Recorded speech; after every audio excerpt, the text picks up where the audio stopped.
When it comes to expressing loss, no one can do it like the Gaels. Their laments could melt the hardest heart. They're absolutely beautiful. It's almost as if they could heal the soul. Even if you don't know what the words mean, the emotion in these pieces make the sentiment of the song absolutely crystal clear.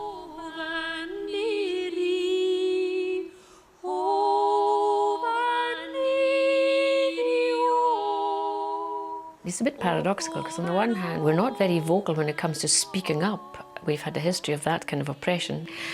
But when it comes to song, what you can't say, you can often sing.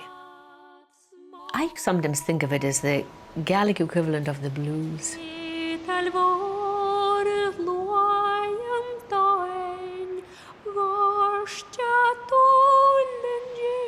Margaret Bennett knows more about the healing power of Gaelic song than most.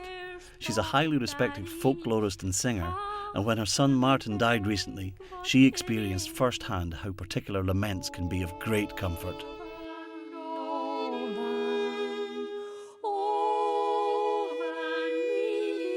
How do you come to terms with losing a son like that?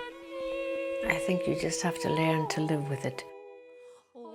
I know that anybody who's experienced it will tell you that nothing ever again will hurt.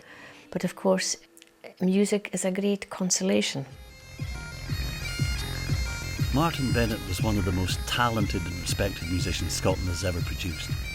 I got to know him when he was a teenager living not far from me in the Isle of Skye, and I should have guessed that the inquisitive boy who came to my door to play tunes would go on to transform Scotland's music scene with a stunning blend of contemporary and traditional sounds.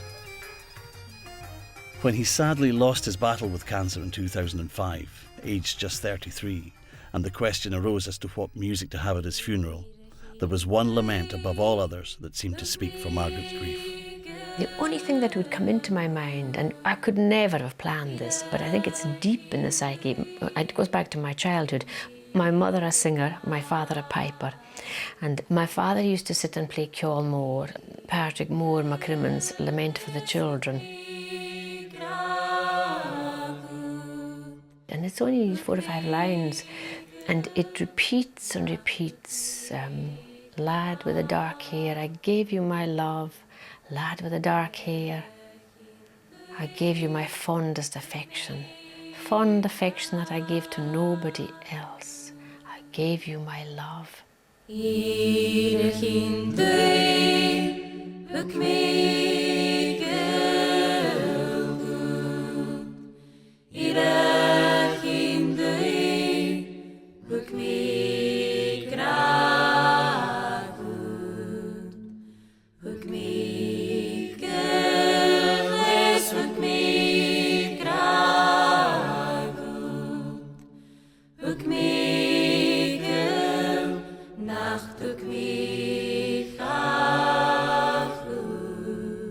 It's repeated and repeated and repeated because in some senses it parallels the actual feeling. The feeling doesn't go away, so you continuously need to soothe and comfort this.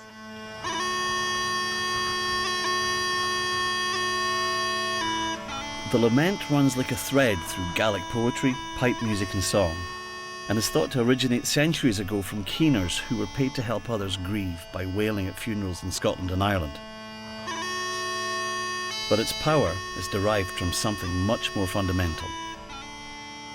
The language itself has many words for sorrow and sadness. It's when you translate a Gaelic song, you realise you run out of words saying sorrow or sad. You don't run out in Gaelic, and I think that's one of the things. Also, they're not sparse in using them. Scots has wonderful laments too, but there's an economy of expression. If you might think of Water Scots, oh, think na ye, my heart was sair, and you don't get much more than that.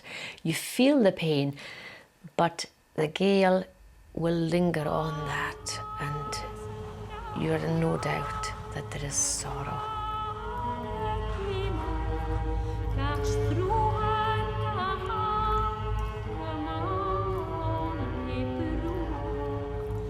Do you think that people use the lament as a kind of a cathartic thing to help them to cope with tragedy and loss? Oh yes, I do.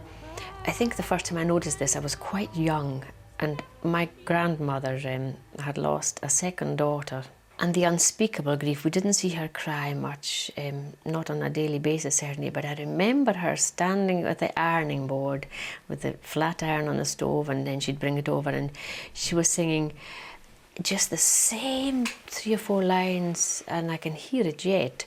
And I thought how unusual. Granny doesn't usually sing during the ironing, but I realised that when she could express nothing else, this is what she sang. Hamiski monaran, hamiski smilomhin. I'm tired and I'm on my own. Is this being aloneness? Yes.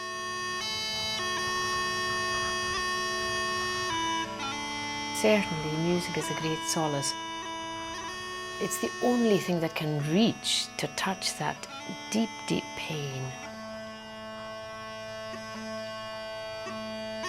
Gaelic laments can comfort and sometimes even heal because they take us to places we might not otherwise have been able to go. And as well as the words, it's the beautiful, haunting melodies and repetitive phrases which take us there. I'm sure there are specific reasons why music has such great power over us,